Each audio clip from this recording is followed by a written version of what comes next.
max. Zofi had done this often enough not to need any words.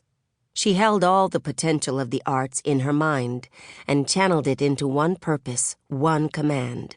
Watched her blood vessels expand the way they had so many times before, absorbing more air, flooding more power to her limbs.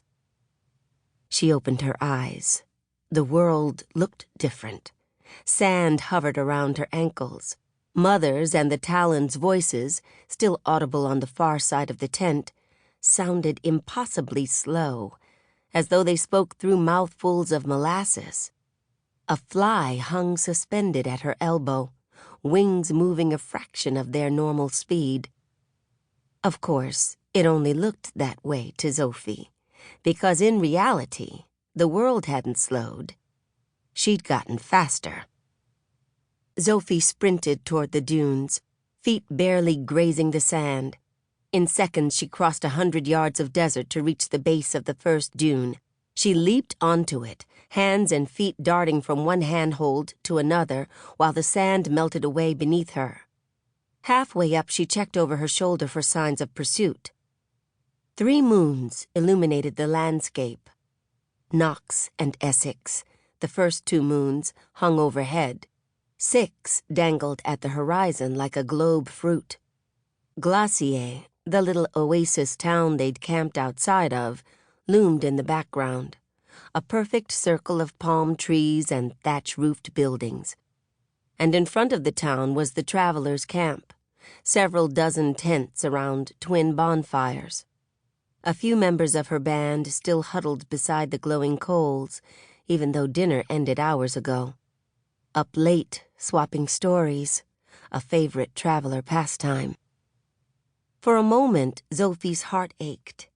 She grew up in this band, moving every few weeks, drifting around the outer reaches. Her band was her family. More than family, they were home, the only home she'd ever known. She didn't want to leave. Yet if she stayed, she risked bringing the Talon's wrath down on everyone, not just herself. Focus. She scanned the camp. 2 traveler watchmen pretended to doze alongside the road.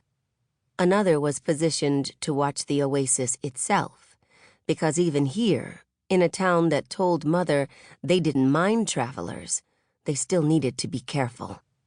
It took only one superstitious idiot raving about how travelers ate babies to turn a whole village hateful. They'd learned that the hard way.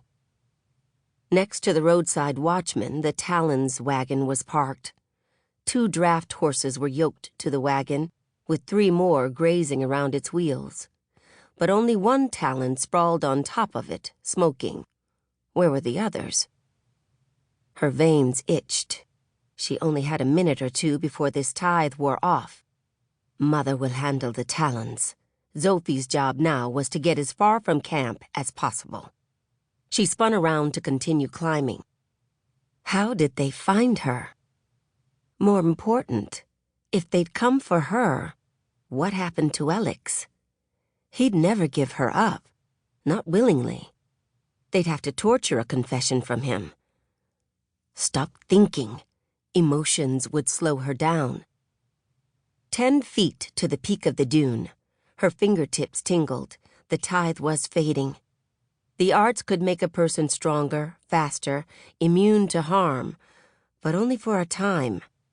Once a tithe wore off, your blood needed time to rebuild before you could tithe again. Unless you knew the traveler's secret. Zofi's fingertips grazed her rucksack. 5 glass phials, boosts, as she called them, were tucked inside.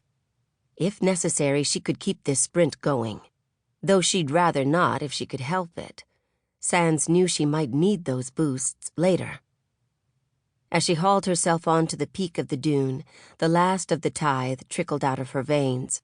Her muscles slowed back to normal speed.